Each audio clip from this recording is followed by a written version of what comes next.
where I am now, mentally, emotionally, just on every level, is a complete 180 from who I was. This big fucking butt, I got these big fucking titties, and now guys want girls who have like skinny little legs. No, no it's butt. crazy.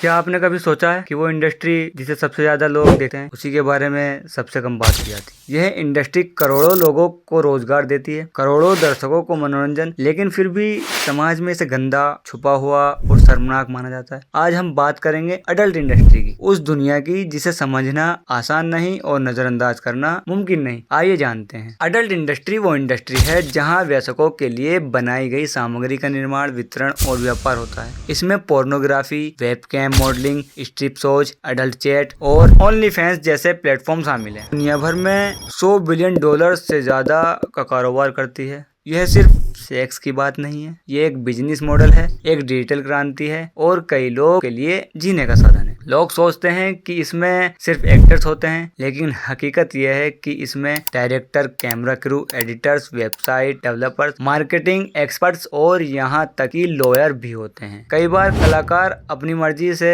इसमें आते हैं और कभी कभी जिंदगी की मजबूरियां उन्हें यहाँ खींच लाती है। भारत में भी कई युवा ओनली फैंस जैसे प्लेटफॉर्म पर डिजिटल कंटेंट बनाकर पैसे कमा रहे हैं। वो खुद को अडल्ट इंटरटेनर मानते हैं, ना कि पॉर्न स्टार। अगर हम इतिहास में जाएं तो अडल्ट सामग्री की शुरुआत हजारों साल पहले हुई। खजुराहो के मंदिर, प्राचीन जापानी चित्रकला, ग्रीक मूर्तियां सबसे कामुकता दिखाई देती है। आधुनिक अडल्ट इंडस्ट्री की शुरुआत 20वीं सदी में हुई, जब पहली बार अडल्ट फिल्में बनी। लेकिन असली बदलाव तब आया जब 1990 में इंटरनेट आया और फिर 2000 के बाद हाई स्पीड ब्रॉडबैंड और स्मार्टफोन ने इसे पूरी दुनिया में फैला दिया। आज हर सेकंड में लगभग 30,000 लोग अडल्ट साइट देख रहे हैं। इस इंडस्ट्री का सबसे बड़ा केंद्र अमेरिका है, खासकर लॉस एंजलिस का सैन फर्नांडो वैली, जिसे पोर्न वैली भी कहा जाता है। जापान का अडल्ट एंटरटेनमेंट भी अपने अलग ढंग से दुनिया भर में मशहूर है। यूरोप, खासकर जर्मनी और फ्रांस इस उद्योग में आ गए हैं। भारत में पोर्न बनाना और बेचना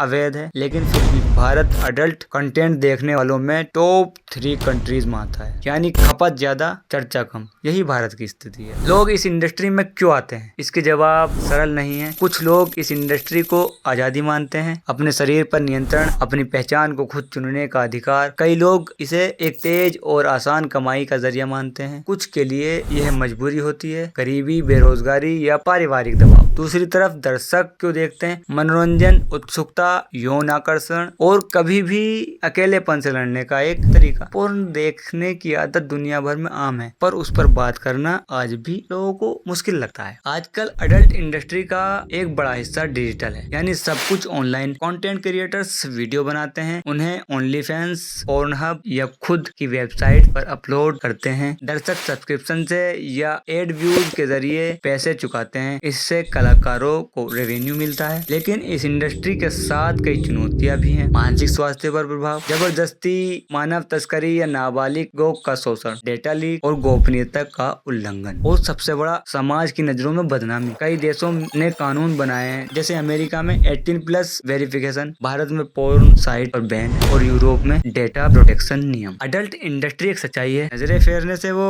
गायब नहीं होगी। यहाँ काम करने वाले लोग भी इंसान हैं, इनके भी सपने, तकलीफें और उम्मीदें हैं। समाज को जरूरत है कि वो इस विषय पर खुलकर समझदारी से और संवेदनशीलता से बात करे, ना कि सिर्फ मॉरल पुलिसिंग और शर्म के चश्मे से देखे।